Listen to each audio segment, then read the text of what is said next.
டேய் வாடா. என்ன நேற்று பொண்ணு வீட்டிலேருந்து வரானுங்கன்னு சொன்னேன். இதுவாது ஓகே ஆயிருப்பான். எனக்கு கல்யாணம் ஆகக்கூடாதுன்னு எந்த புறம்போக்கும் நினைக்கிறான் போல. ஏன்?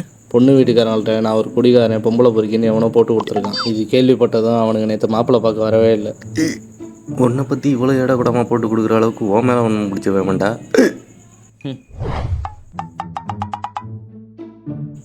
இந்தா தேங்க்ஸ் மச்சா.